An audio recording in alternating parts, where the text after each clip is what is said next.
Bismillahirrahmanirrahim. Assalamualaikum warahmatullahi wabarakatuh. Perkenalkan, nama saya Muspirah, NPM 182006512. Saya dari lokal 6B non-reguler. Di sini saya mendapatkan tugas dengan hujung NPM nomor 2, yaitu judulnya lingkungan hidup. Jadi, pengertian dari lingkungan hidup adalah segala sesuatu yang di sekitar manusia dan berhubungan timbal balik. Lingkungan hidup adalah sistem yang merupakan kesatuan ruang antara makhluk hidup dan komponen abiotik lainnya. Di sini saya akan menjelaskan tentang beberapa poin tentang lingkungan hidup. Yang pertama, masalah lingkungan hidup. Yang kedua, tujuan lingkungan hidup. Yang ketiga, upaya pemerintah mengatasi masalah lingkungan hidup. Dan yang terakhir, lembaga pemerintah yang menangani lingkungan hidup. Saya akan membahas poin pertama, yaitu masalah lingkungan hidup.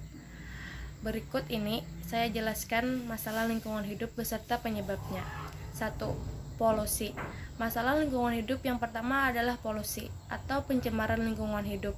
Polusi udara, air, dan tanah memerlukan waktu jutaan tahun agar dapat normal kembali.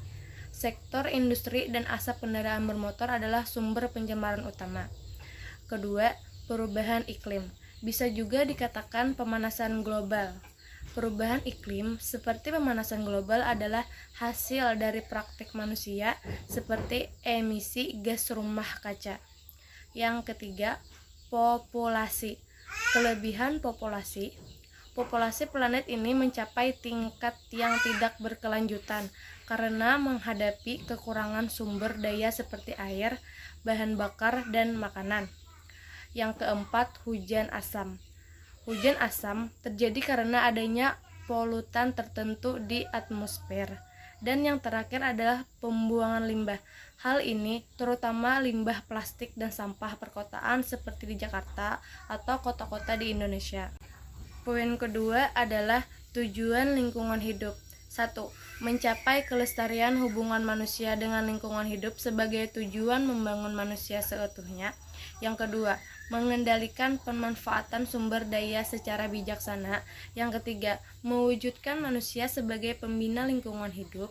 Yang keempat, melaksanakan pembangunan berwawasan lingkungan untuk kepentingan generasi sekarang dan generasi yang akan datang. Memasuki poin yang ketiga adalah upaya pemerintah mengatasi masalah lingkungan hidup. Yang pertama, kita dapat reboisasi atau penanaman kembali hutan yang telah gundul. Yang kedua, melarang pembebatan hutan secara sewenang-wenang. Yang ketiga, menerapkan sistem tebang tanam dalam kegiatan penebangan hutan.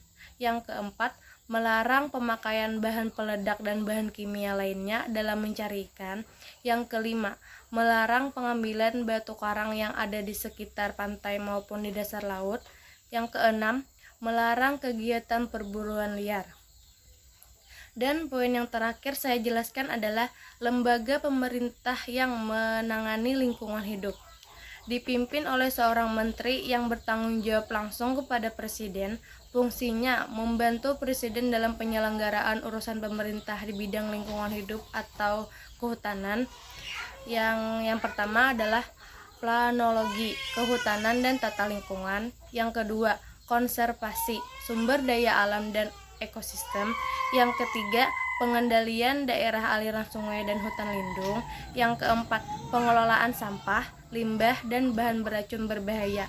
Yang kelima, pengendalian perubahan iklim. Dan yang keenam, penegakan hukum lingkungan hidup dan kehutanan. Demikian materi ini dapat saya sampaikan. Salah dan hilaf mohon dimaafkan. Terima kasih. Saya akhiri dengan Assalamualaikum warahmatullahi wabarakatuh.